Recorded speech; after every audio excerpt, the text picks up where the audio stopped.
panas, tiba-tiba siang hujan. Hujannya biasanya kalau habis panas itu langsung disertai angin dan petir. Ya, nah itu yang perlu kita waspadai. Sedikit aja kita ini lebih peduli ke alam kita. Iya. Kita jaga alam kita supaya kita terhindar dari bencana.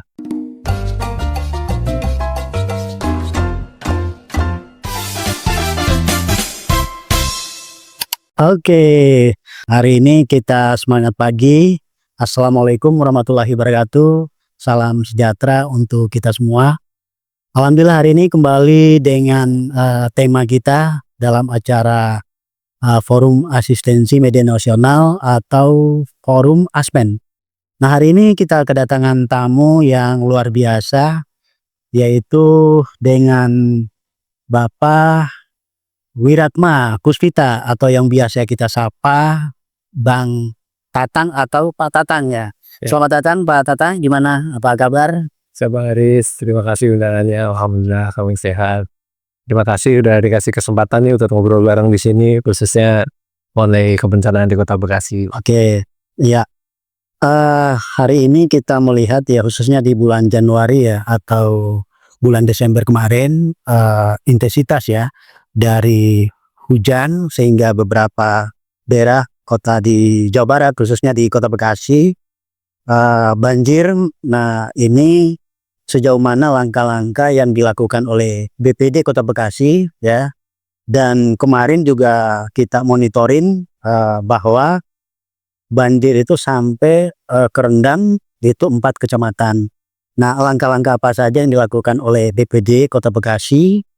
Nah, seperti apa ini Pak Tatang? Siap, terima kasih Mbak Aris. Jadi menghadapi cuaca ekstrim belakangan ini memang kita kan sudah dapat peringatan dini dari BMKG Bang, bahwa di Januari ini adalah puncak dari musim hujan tahun 2025-2026. Jadi menghadapi itu, kami di BPD Kota Bekasi sudah menstandbykan pasukan kami Bang. Iya. Jadi kami punya korwil di setiap kecamatan. Tugas mereka ini adalah menginformasikan kejadian, laporan awal, serta respon awal sebelum tim dari BPD datang. Jadi di BPD ini kami selalu ada piket 24 jam, ya, 7 hari, 1 bulan. Jadi selalu ada tim yang selalu siap siaga untuk melakukan penanganan. Jadi masyarakat Kota Bekasi jangan khawatir, ya, calling 112 kami akan siap bantu. Selain itu BPD juga menstandbykan perahu-perahu Bang di beberapa titik krusial, titik yang rawan seperti Pondok Gede Permai, Kemang Evi Geraha, Perumahan Desa Dikit. Jadi saat terjadi genangan, tim kami bisa langsung merapat tanpa perlu berperahu, kamu cukup bawa mesinnya saja. Karena tahu sendiri kan kalau lagi banjir itu di mana-mana akses jalan pasti lumpuh. Ya. Nah, itu salah satu cara untuk mempercepat. Oke. Perjalanan BPD Kota Bekasi ini kalau untuk melaksanakan tugas, apalagi Pak Tatang ini sebagai kepala bidang keprevensi ya, seksi kesiapsiagaan, pencegahan ya. Nah, ini tentu perlu ada namanya semacam persiapan. Nah, koordinasinya ini selain dengan pemangku wilayah ya, dalam hal ini pemerintah Kota Bekasi, Pak Wali Kota, DPRD ya, Kota Bekasi. Nah, sejauh mana? Karena nanti apa yang dilakukan oleh teman-teman BPD Kota Bekasi ini tepat sasaran dan juga ini meringankan beban masyarakat yang terdampak. Nah, seperti apa Pak? Jadi BPD ini memiliki 3 fungsi. Pertama adalah fungsi koordinator, keduanya fungsi pemandu, dan yang ketiga fungsi pelaksana. Apa fungsi koordinator? Jadi kami mengkoordinasikan seluruh OPD dalam pelaksanaan penanggulangan bencana. Karena di Kota Bekasi ini kita penanggulangan multisektor Bang. Iya. Jadi tidak bisa dinas ini bergerak masing-masing. Contohnya, saat terjadi laporan bencana, pasti BPD akan merespon awal. Itu kita menjalankan fungsi pelaksana, melakukan pertolongan pertama, evakuasi awal, dan apabila dibutuhkan, BPD akan meminta bantuan OPD lain, apa itu Damkar, apa itu DWSDA, atau Dinas Sosial. Nah, di situ kita menjalankan fungsi koordinator, fungsi komando. Jadi kita di Kota Bekasi ini atas arahan Pak Wali Kota kita bergerak multisektor Bang, untuk mengefektifkan dan memastikan masyarakat Kota Bekasi terlayani dan aman. Oke, selain saya sebutkan tadi dari Wali Kota Bekasi, DPRD, tentu ini garis komando atau birokrasi ya, Yes. ada di pusat ya, dalam hal ini kan, Badan Penanggulangan Bencana Nasional. Seperti apa? Jadi BPD ini memang secara organisasi berada di bawah pemerintah Kota Bekasi. Maksudnya di bawah Kemendagri. Iya, Mendagri. Tapi secara fungsi, kami juga berkoordinasi secara vertikal ke Badan Nasional Penanggulangan Bencana. Apabila terjadi bencana yang eskalasinya meningkat seperti 4 Maret 2025, BNPB melakukan pendampingan dan asistensi kami. Pertama dalam penentuan status tanggap darurat, aktivasi posko, serta bantuan-bantuan lainnya. Jadi mereka kalau melihat kita kurang peralatan, mereka akan dropping peralatan, termasuk logistik dan lain-lainnya. Iya. Untuk tadi dijelaskan multisektor ya. Ini kan bicara koordinasi. Nah, Ya. dia bisa lebih detail menjelaskan multisektor ini yang dimaksud seperti apa, Pak? Misalnya gini Pak, kita kasih contoh terjadi genangan. Iya. BPD akan evakuasi ke lokasi kan, asesmen awal, kita nilai dampaknya luasannya seberapa, adakah warga perlu dievakuasi, jika perlu langsung kami evakuasi, kemudian dianalisa apakah butuh pengungsian atau tidak. Kan sekarang ini banyak warga yang mengungsi mandiri ya, apakah ke saudaranya, apakah ke hotel gitu. Ya. Tapi apabila bencananya cukup besar, tentunya kan harus disiapkan suatu titik pengungsian. Contohnya seperti banjir 4 Maret waktu itu kan, karena dampaknya juga luar biasa, Ya. mau nggak mau harus didirikan pengungsian. Nah, dalam pengungsian ini, kami akan berkoordinasi dengan dinas sosial, Ya. terkait dapur umumnya, terus layanan psikososialnya, kemudian kesehatannya dengan dinas kesehatan, mereka menstabilkan tenaga medis, seperti itu Bang. Nah, apabila kita temukan juga infrastruktur rusak, misalkan jembatan putus sehingga mengganggu akses, nah kami akan berkoordinasi dengan dinas di BMSDA untuk segera melakukan perbaikan, baik perbaikan darurat ataupun perbaikan sepenuhnya. Nah, selain itu kami juga berkoordinasi dengan TNI Polri untuk penanganan itu. Nah, itu. Contohnya kemarin jembatan Kemal. Iya. Untuk pemulihan sarana daruratnya dibantu dengan Angkatan Darat dari sini AD untuk membuat jembatan Deli, sehingga jembatan biarpun jebol, biarpun awalnya tidak bisa dilalui, hanya dalam waktu 2 atau 3 hari sudah bisa dilalui kendaraan. Termasuk ini juga ya, berarti tempat tinggal, rumah ibadah. Nah, itu seperti apa nih koordinasinya dengan instansi terkait? Kalau rumah tinggal, misalkan ada rumah warga yang rusak dan itu disebabkan bencana, kami akan teruskan ke dinas Perkintan, Permukiman dan Pertanahan Kota Bekasi untuk melakukan perbaikan. Jadi mereka punya pos anggaran rumah tidak layak huni karena bencana. Ya. Jadi akan kami arahkan mereka untuk melakukan perbaikan gitu. Dan satu lagi, misalkan ada penanganan darurat nih, genangan, kita nilai bahwa genangan ini nggak akan bisa surut dengan sendirinya, perlu pompa.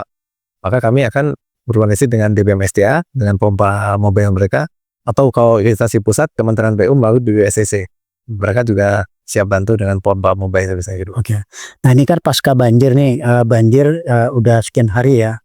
Nah, supaya masyarakat Kota Bekasi, dalam hal ini BPD Kota Bekasi ini berperan atau tidak sih?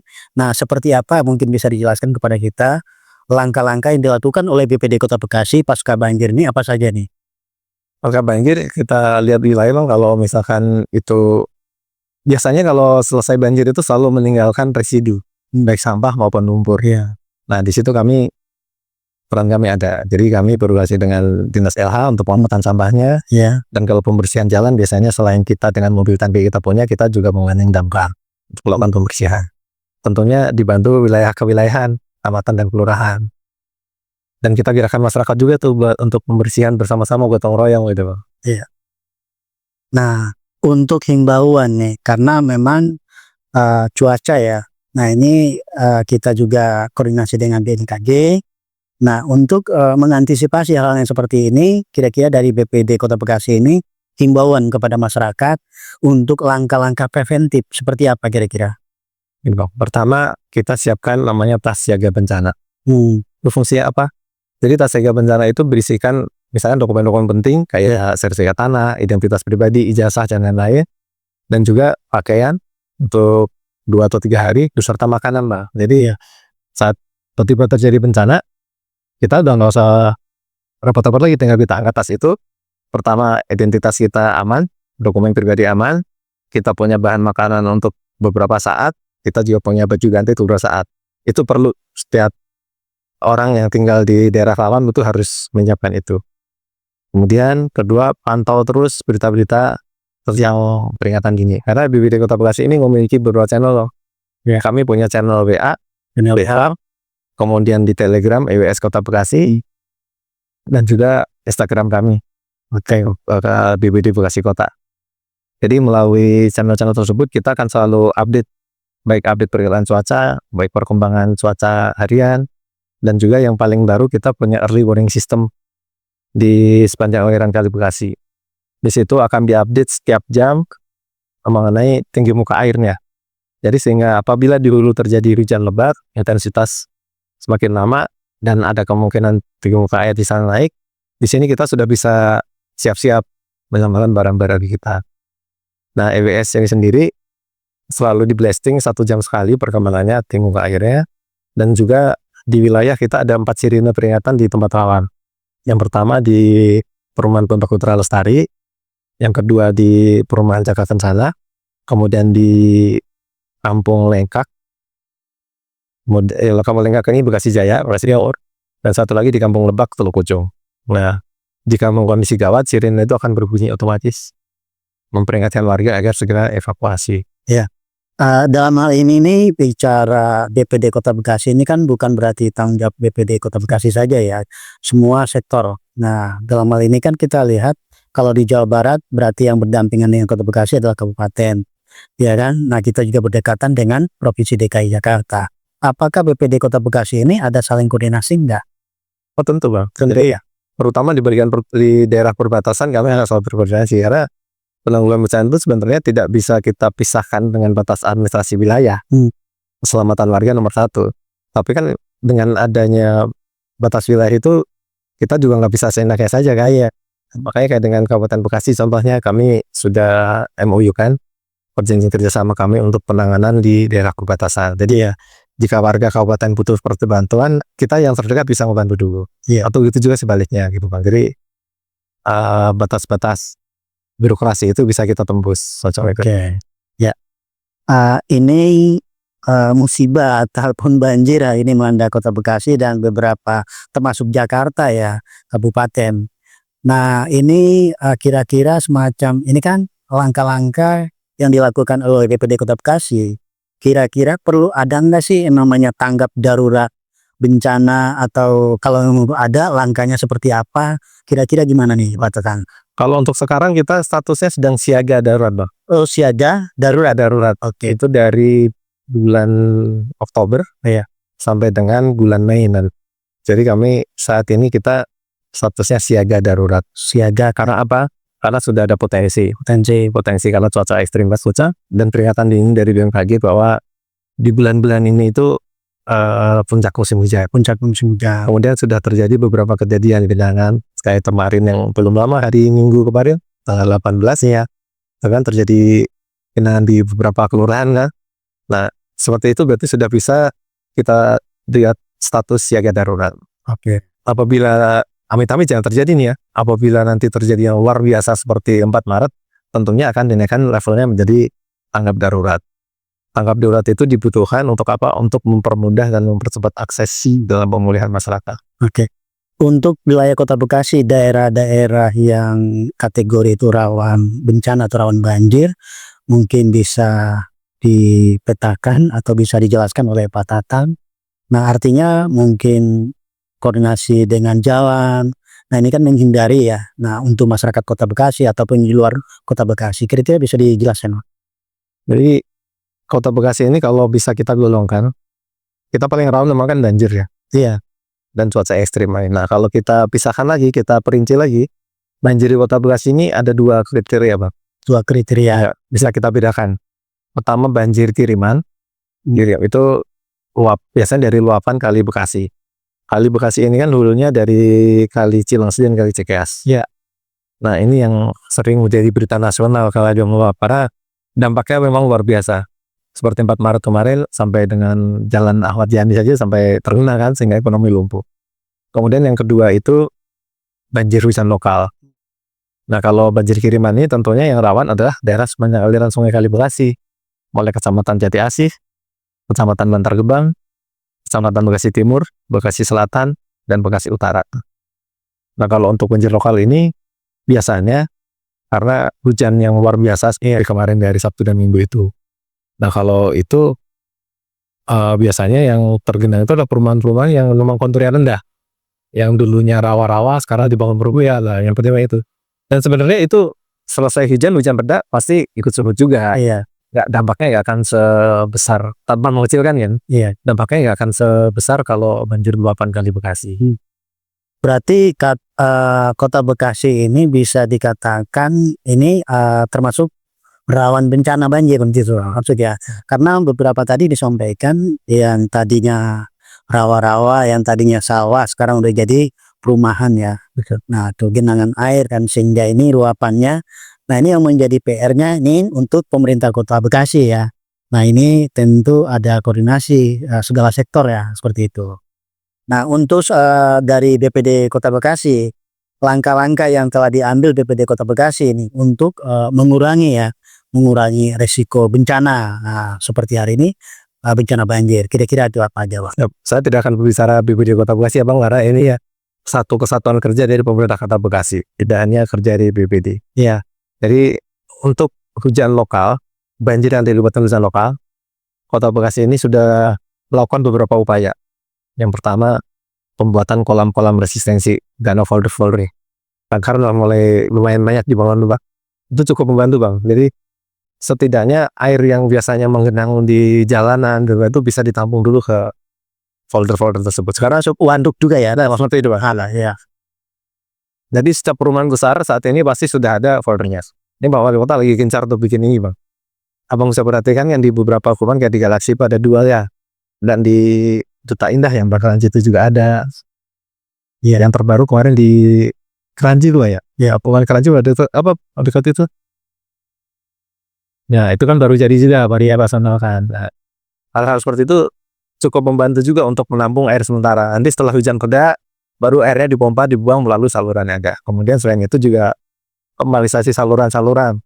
Dinas Bina Marga Sumber Daya Air punya namanya tim pematusan. Ya, yang setiap hari dia keliling memantau saluran-saluran yang kira-kira sudah terjadi sedimentasi. Mereka akan keruh terus sehingga jika hujan turun, air tidak sampai mengenang karena salurannya langsung terlihat. Kemudian yang untuk banjir kiriman, ada beraya ini. Alhamdulillah Kota Bekasi mendapatkan bantuan early warning system dari BNPB. Sekarang masih tahap uji coba karena baru terinstall kemarin bulan Desember. Saat ini lagi tes running, tapi sudah bekerja juga. Jadi itu memang tidak akan mencegah banjir. Iya. Tapi setidaknya kita bisa mengurai risikonya karena kita bisa memperkirakan, oh ini potensi meluap nih. Kita bisa himbau untuk warga menyelamatkan barang-barang berharganya, menyelamatkan jiwanya untuk segera evakuasi. Nah, di sini apa yang baru? Sebenarnya kita sudah punya nih selama ini sebelumnya kamera untuk memantau timbunan air. Tapi apa bedanya sekarang? Sistemnya sekarang ini tidak hanya pemantauan visual seperti yang kita punya dahulu, tapi dia bisa melihat ketinggian air secara otomatis, kemudian curah hujan di titik-titik itu juga ada sensornya. Jadi bisa dianalisis nanti dari tinggi muka air, cuacanya di sana sudah hujan atau tidak. Nanti itu akan dianalisis menggunakan AI, Pak. Iya. Jadi hasil AI itu nanti yang output kita bisa kita bawain ke masyarakat. Nah, ini yang baru di sini ada pemodelannya. Jadi dengan data sekarang ini curah hujan sekian, tema sekian, nanti kemungkinan tergenang ini sampai di mana saja. Baru ada modelnya, Pak. Jadi bisa mengukur ya. Siap, betul gitu ya. Nah, ini banjir yang terjadi tadi kembali lagi ini bukan hanya tanggung jawab pemerintah Kota Bekasi. Jadi ada sinergitas atau komunikasi yang intens antara pemerintah dengan masyarakat. Ya. Nah, hal-hal apa kira-kira yang dilakukan oleh masyarakat? Jadi jangan sampai itu seakan-akan banjir ini, nah itu beradanya di wilayah kalau bicara pemerintah. Nah, kira-kira supaya edukasi kepada masyarakat ini, kira-kira seperti apa nih Pak Tatan? Jadi harus ada hubungan komunikasi yang baik antara masyarakat dengan Kota Bekasi. Jangan semua pemerintah yang disalahkan kan begitu. Jadi harus balance. Nah, seperti apa kira-kira Pak? Kami melakukan namanya komunikasi, informasi, dan edukasi bencana, Pak. Selain kami roadshow ke beberapa wilayah, kami juga terbuka untuk kunjungan di kantor no. kantor. Jadi saat ini kita punya namanya Flash. Flash itu singkatan dari Fasilitasi Sosialisasi Kebencanaan. Di situ sudah banyak yang mendaftar nih Bang. Iya. Tapi kebanyakan Itu ada aplikasinya. Itu aplikasi. ada di web Ada aplikasi ya. semacam Google. Masih sederhana sih aplikasi. Itu cuma untuk mendaftar dan memilih jadwal. Kira-kira sampai saat ini efektif nggak kira-kira itu aplikasi? Efektif Bang. Tapi sementara sampai saat ini ya kebanyakan mayoritas yang datang anak sekolah. Iya. Tapi bagus juga karena kan kita bisa menanamkan pemahaman kebiasaan mitigasi aman bencana ini dari dini. Jadi nanti saat mereka besar mereka sudah terbiasa karena mereka sudah teringat. Iya, mungkin anak-anak milenial ya. Artinya ini karena mungkin orang kita seperti kita ini kan kolonial, artinya gartek gitu kan. Nah ya, mudah-mudahan seperti itu. Sebenarnya itu kita terbuka loh semua masyarakat, tidak hanya anak-anak sekolah ya itu. Mau sekelompok warga pun misalkan bapak-bapak di RT ini mau datang, kami terbuka itu. Dan itu gratis, tidak ada biaya apapun. Oke, ya. Terkait dengan posko pengungsi ya, seperti banjir yang kemarin terjadi. Nah ini sudah tepat ya, artinya posko-posko ini ditempatkan di tempat-tempat yang bencana. Nah yang mana selain BPBD mungkin ada teman-teman relawan yang sayapnya dari BPD Kota Bekasi. Seperti apa? Nah betul itu, karena BPBD tidak akan bisa sendiri Bang. Makanya kami juga jaring relawan. Bahkan kami punya rekanan organisasi relawan itu kita sebutnya Forum Pengurangan Risiko Bencana. Di mereka ini wadah dari para relawan-relawan menyatu dalam sebuah forum tersebut. Jadi dalam penanganan misalkan darurat ya, relawan ini kan membayangkan, ada relawan rescue, relawan logistik, kan, relawan kesehatan. Dari wadah mereka ini kita bisa lebih bukannya memerintahkan enggak, jadi kita bisa mengatur pergerakannya. Misalkan, kami menyadari di sini sudah kami atasi, tapi di daerah sana misalkan belum tersentuh karena kekurangan keterbatasan peralatan dan sumber daya manusia ya. Kami bisa gerakan relawan, tolong bantu di sana dong. Karena di sana ini masih perlu bantuan nih. Termasuk ini bantuan logistik buat. Kami kemarin dibantu klaster logistik Jawa Barat. Nah, kenapa sih harus di-pool di kami? Karena kalau mereka langsung datang nanti akan terjadi penumpukan di lokasi-lokasi yang memang dalam tanda kutip favorit yang terberitakan gitu. Sedangkan di tempat-tempat lain yang mungkin tidak terberitakan, tidak terinformasikan, nggak akan dapat apa-apa. Jadi kalau bantuan dari masyarakat, dari relawan atau dari dunia satu datang ke posko, nanti kita bisa atur pergerakannya melalui Pak Lurah, Pak Camat. Misalkan ada wilayah yang belum tersentuh bantuan, Pak Lurah dengan laporkan. Nah, kita bantu salurkan ke sana. Jadi mengatur pemerataannya gitu. Artinya kehadiran teman-teman relawan ini khususnya dalam tanggap bencana ya, ini bisa dikatakan ini panggilan jiwa karena bicara sosial, kemanusiaan ini dilakukan. Nah terkait dengan masalah anggaran atau bantuan ini, karena bagaimanapun juga teman-teman relawan ini kan turun langsung ke lapangan kan, seperti itu. Kira-kira seperti apa Pak Tatang? Kalau anggaran semacam gaji mungkin kita tidak bisa bantu beri. Tapi pengalaman beberapa kali, sempatnya terakhir kemarin 4 Maret itu, minimal para relawan itu nggak bingung cari makan. Karena dari dinas sosial itu dia bikin khusus dapur umum yang buat didistribusikan ke relawan-relawan yang sedang membantu itu. Jadi kalau dapur umum untuk masyarakat itu biasanya di titik-titik pengungsiannya. Misalkan di Pondok Gede Permai yang dibantu oleh BNPB waktu itu, dia ada dapurnya untuk masyarakat pengungsi di situ dan warga di situ. Tapi untuk relawan-relawan itu ada dari dinas sosial Bang. Jadi relawan yang terdaftar di kita pasti kita sampaikan dinas sosial, mereka dropping untuk logistiknya gitu ya. Jadi memang relawan di lapangan itu tidak perlu mikir nyari makan gitu Bang. Nah ini kan bagian dari bentuk kerjasama ya, dengan teman-teman relawan, termasuk dinas situasi pemerintah Kota Bekasi. Nah seperti itu. Nah kalau kita melihat sekarang ya, ini untuk kedepannya, kira-kira langkah-langkah yang akan dilakukan pemerintahan Kota Bekasi atau semacam himbauan atau koordinasi dengan pemerintahan Kota Bekasi, karena bicara bencana ini bukan hanya itu kepada BPD, nah semua segala sektor, nah itu yang dilakukan. Nah ini seperti apa ingin disampaikan kepada pemerintah termasuk kepada masyarakat? Silakan Pak Tatang. Kalau untuk kami pemerintah sih kami berharap bisa terbentuk klaster klaster bencana Bang. Klaster bencana itu ada klaster rescue, klaster logistik, klaster kesehatan, klaster pendidikan dan lain-lain. Karena apa? Kalau sudah terbentuk klaster ini, nanti penanganan itu akan lebih efektif, lebih mudah ya. Contohnya kalau klaster logistik, di situ isinya kan gak cuma kabar pemerintah nih Bang. Mungkin ada perusahaan-perusahaan yang bergerak di bidang makanan misalkan.